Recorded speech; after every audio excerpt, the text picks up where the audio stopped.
Welcome to our channel. Today, we bring you news that weighs heavy on the heart. Some truly remarkable people have recently left this world. In this video, we will share their stories, their legacy, their final chapters.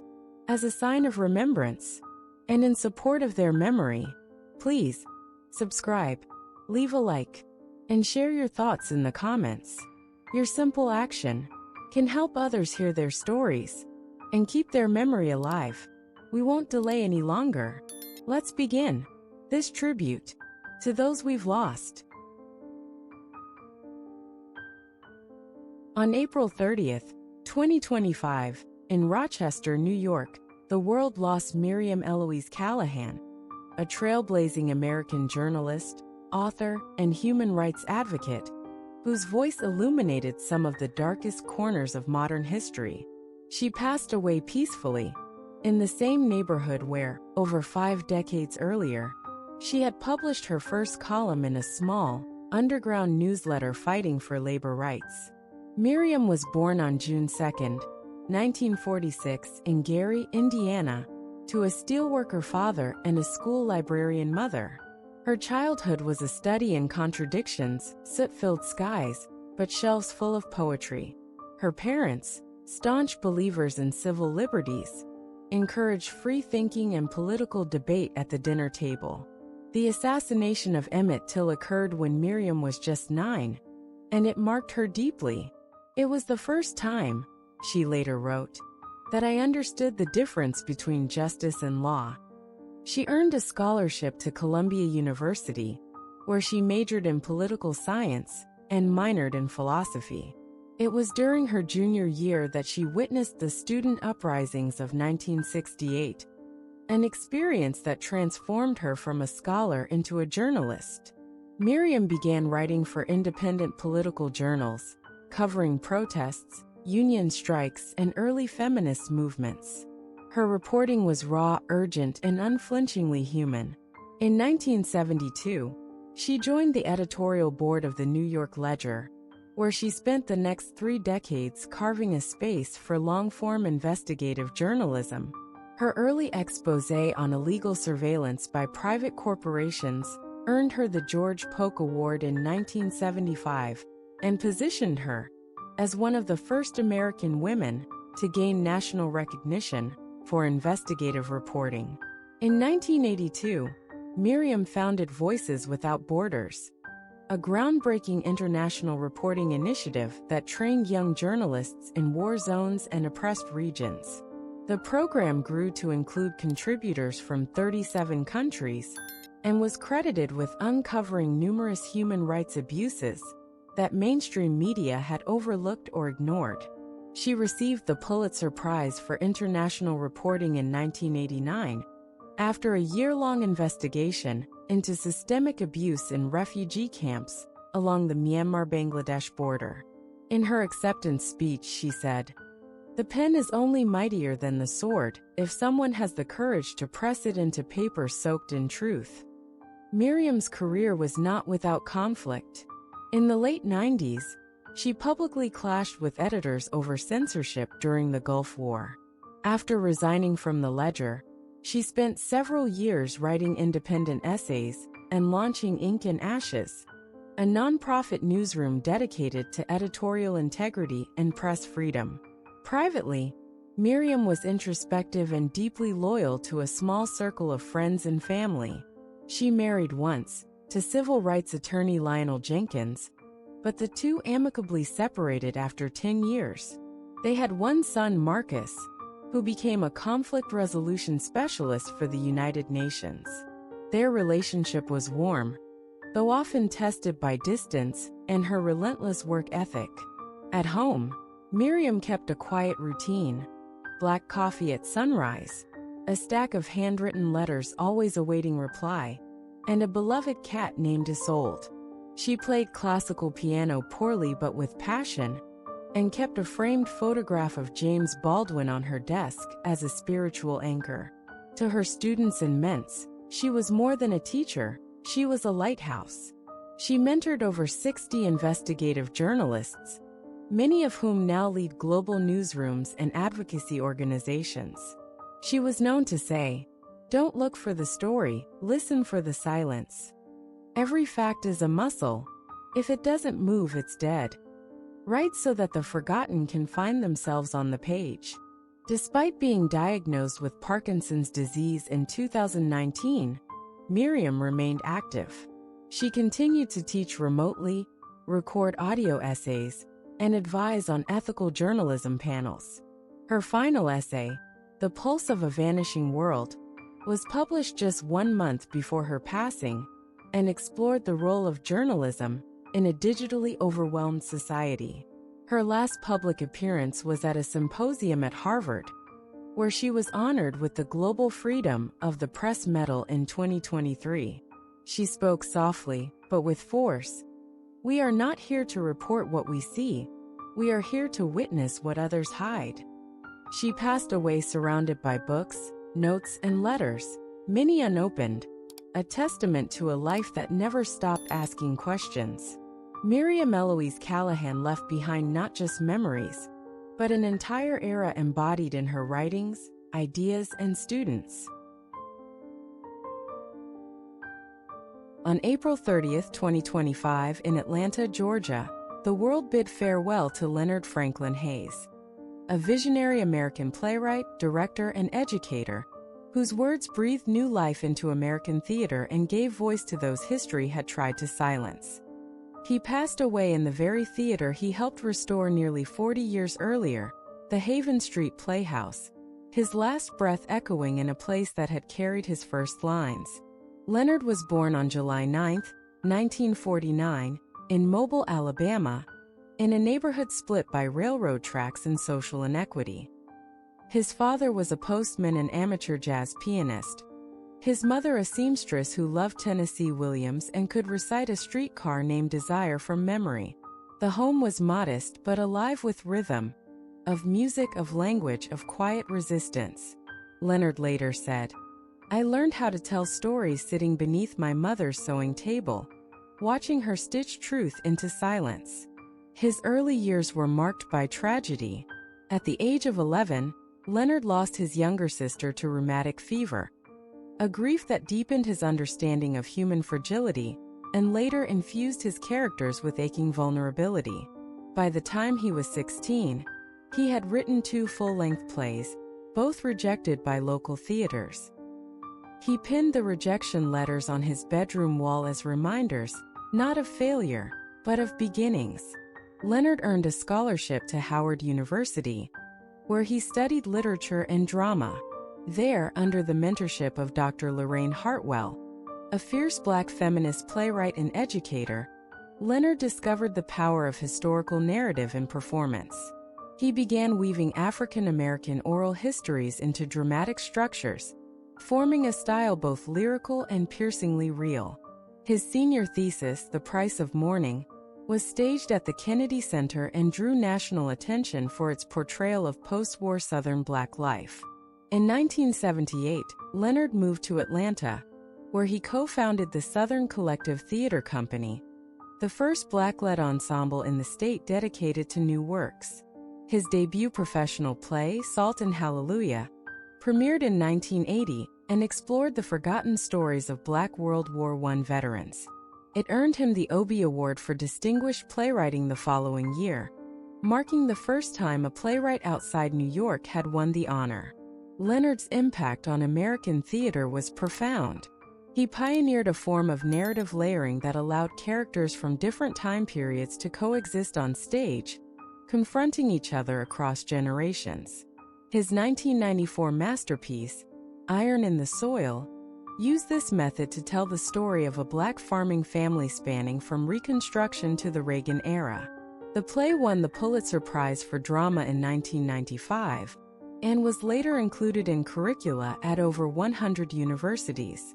In 2007, he received the National Medal of Arts from the President of the United States for reshaping the American stage with voices long unheard.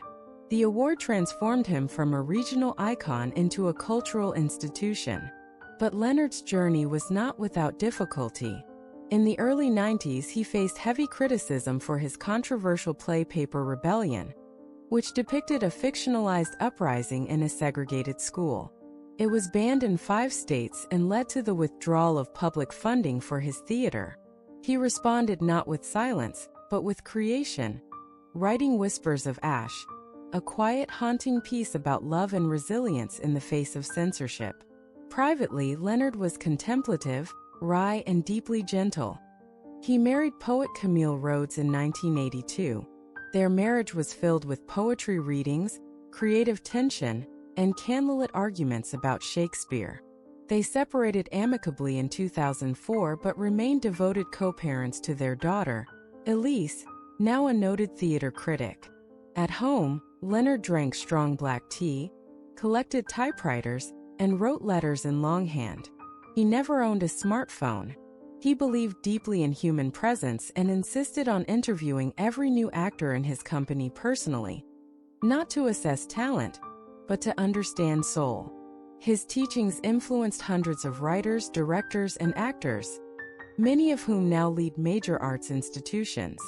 Through the Hayes Fellowship, established in 2010, underrepresented playwrights from rural communities were offered professional mentorship and publication opportunities. Among his most quoted insights were, "A story is a home, and every audience is someone looking for shelter. You don't write history, you give it a heartbeat. Pain is not the plot. What you do with it, that's the story." In his final years, Leonard was diagnosed with pancreatic cancer. He refused to be defined by the illness, continuing to teach workshops, revise scripts, and host weekly salons in his home until only days before his death. His final public appearance was at a university commencement, where he said, "Your voice is not your gift, your courage is." He passed away in the wings of his beloved theater, as the house lights dimmed for that evening's performance of Salt and Hallelujah. A single spotlight remained on, as if waiting for him to enter once more. Leonard Franklin Hayes left behind not just memories, but an entire era embodied in his writings, ideas, and students.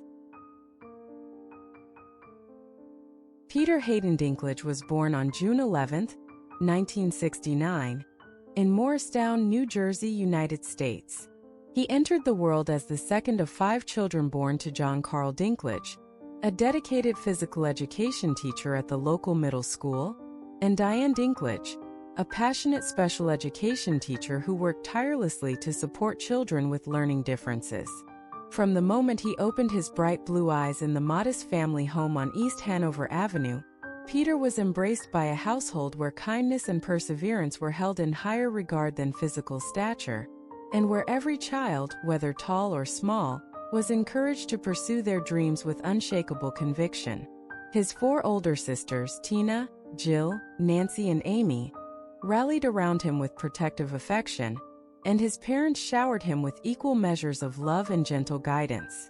Though the family experienced the ordinary strains of working-class life, their home resonated with laughter, imaginative play, and a steadfast belief that each person's unique gifts were to be celebrated rather than constrained. Long before any curtain rose or camera lens pointed his way, young Peter displayed a spark of creative zeal in the familiar surroundings of his family's living room. Even as a toddler, he delighted in imitating the voices of cartoon characters on the television, and he could be found crouched beside his sisters in the basement, arranging mismatched chairs into a makeshift stage for puppet shows that unfolded with all the drama of a Broadway premiere. At the age of 5, he discovered his first fascination with music when he tapped out simple rhythms on an old drum kit left behind by a neighbor, and his ears perked up at the thumping bass lines of funk records played by visiting cousins. Though his growth was slower than that of other boys his age due to a condition known as achondroplasia, Peter never felt diminished. Instead, he reveled in the expansiveness of his imagination and the way his family's unconditional support made him feel as boundless as any world-traveling adventurer. As he entered elementary school at St. Augustine School in his hometown, teachers quickly recognized Peter's precocious energy and flair for storytelling. He thrived in show-and-tell presentations, regaling classmates with improvised tales of heroic knights and space explorers, complete with witty dialogue and dramatic flourishes. He joined the school choir, where his clear, youthful voice carried over the harmonies, and he volunteered for every classroom skit and holiday pageant. His mother, Diane, often recalled how he would practice lines in the mirror for hours, memorizing poems and perfecting his puppet voices until each phrase felt like second nature. Despite occasional teasing from a few insensitive peers, Peter remained undeterred, buoyed by the knowledge that his family celebrated each creative endeavor, large or small. When he transitioned to Morrisdowns Middle School, Peter continued to channel his energy into the performing arts. He auditioned for the school musical and, to his delight, was cast in a supporting role, which required him to learn both singing and simple choreography. The thrill of standing under a spotlight, even one cobbled together from classroom lamps, galvanized his ambitions. He joined the drama club, where he first encountered the works of classic playwrights, Shakespeare, Chekhov, and Ibsen, studying soliloquies with an intensity that surprised his teachers. He took supplementary lessons in theater improvisation during Saturday workshops at a community arts center, savoring every opportunity to workshop scenes with older students and professional actors who volunteered their time. In a small, unassuming theater nestled beside a laundromat, he discovered that he could transform into anyone: an emboldened king, a scheming villain, or a lonely wanderer, simply by committing fully to a character's mindset and physicality. As adolescence brought its own trials, including the awkwardness of fitting into a world built for average-sized bodies, Peter's involvement in the arts offered both refuge and purpose. He attended Morristown High School, where he balanced a rigorous academic schedule with unwavering devotion to the stage. Under the mentorship of a dedicated drama teacher who recognized his potential, he honed his vocal projection, studied scene analysis, and practiced the art of listening and reacting, skills essential to collaborative performance. On weekday afternoons, he could be found rehearsing for school productions in the wood-paneled auditorium, deftly adapting classic comic scenes or enigmatic monologues from contemporary playwrights. His classmates noted how he brought an infectious sense of joy to rehearsals, cracking jokes to ease tension and offering gentle encouragement to more reserved ensemble members. By graduation in 1987, Peter had not only earned top marks in his English and theater courses but had also earned the admiration of faculty and peers for his steadfast commitment to the craft. With high school diploma in hand, Dinklage set his sights on formal training that would refine his raw talent into professional skill. He applied to and was accepted by Bennington College, a small liberal arts institution in Vermont known for its progressive theater program and emphasis on interdisciplinary exploration. Arriving on campus in the autumn of 1987, he immersed himself in a curriculum that wove together acting technique, voice and speech training, movement workshops, and the study of dramatic literature. Under the tutelage of veteran theater practitioners, he learned the principles of the Stanislavski system, explored the physical rigor of Grotowski exercises, and experimented with devised theater methods that required actors to generate original material collectively. He toured with the college's touring company, performing in historic town halls and school auditoriums across New England, adapting to varying stage sizes and audience demographics with consummate professionalism. Life at Bennington challenged Peter in unexpected ways. Surrounded by tall classmates and adjusting to the crisp mountain air, he faced occasional moments of self-doubt, particularly when early attempts at balcony rants or elongated stage business felt cumbersome within his stature.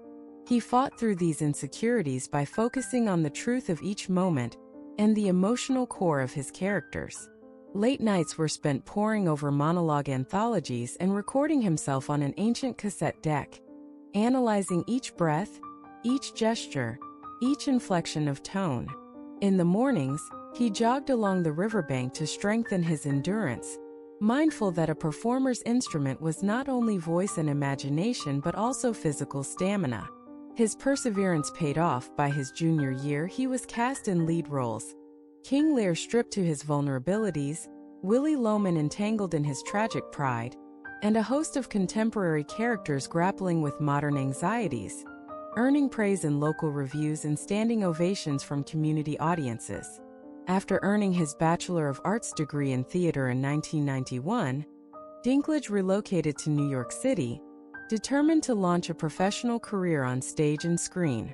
He settled in a modest Manhattan apartment, where he rehearsed scenes in living room corners and balanced waitressing shifts with audition appointments. New York's vibrant off-Broadway scene became his training ground. He joined a small repertory ensemble that staged new plays by emerging playwrights in converted loft spaces and black box theaters. His breakthrough came in 1999, when he wrote and performed a one-man show titled Vertigo Tales, weaving narratives of personal identity, social perception, and human longing. The production toured to the Edinburgh Festival Fringe in Scotland, where it garnered critical notice for its innovative structure and Dinklage's magnetic presence. Reviewers highlighted his ability to shift seamlessly between characters: a despairing lover, a wise elder, and an exuberant young dreamer, exemplifying a range that defied narrow categorization. Concurrently, he began to secure small roles on television and in independent films. He appeared in episodes of Law and Order and NYPD Blue, portraying everything from a streetwise informant to a tragic victim, each performance imbued with intelligence and nuance. His first feature film credit was in the Danny DeVito-helmed Living in Oblivion, a darkly comic exploration of the frustrations faced by low-budget filmmakers. Released in 2002, the film introduced Dinklage to a wider circle of industry insiders, who took note of the depth he brought to even the smallest part.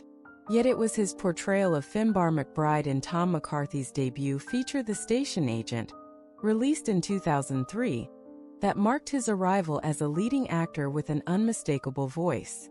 As Finbar, a solitary man seeking anonymity in a small railway town, he conveyed a profound emotional landscape through subtle gestures: a slow blink, a measured step, or a tentative greeting, demonstrating that vulnerability could possess as much gravity as bravado. The film won the Audience Award at the Sundance Film Festival and garnered widespread acclaim, with critics lauding Dinklage's performance as hauntingly real and refreshingly human, and industry peers praising him for redefining expectations of leading man presence. By the time The Station Agent began its festival circuit, Peter Dinklage had transitioned from promising newcomer to an actor whose artistry compelled audiences to look beyond superficial preconceptions. He continued to draw attention with supporting roles in commercially successful projects, performing with infectious warmth in the holiday comedy Elf, lending gravitas to the fantasy adventure X-Men: Days of Future Past, and showcasing his vocal talents in animated features. Yet even as offers streamed in, he remained guided by the lessons of his early years, that authenticity trumped artifice, that perseverance in the face of doubt bore fruit, and that one's contributions to the cultural tapestry extended far beyond trophy cases. At this stage in his journey, when his nuanced storytelling had captured the attention of both the public and his professional community, but before the global phenomenon of his later television work would elevate him to new heights, Dinklage stood as a testament to the transformative power of creativity and determination. His life and achievements had already left an indelible imprint on the world of performance, honoring the belief that true artistry transcends physical limitations and resonates in the shared human experience, ensuring that his contributions would be remembered with admiration and gratitude for generations to come.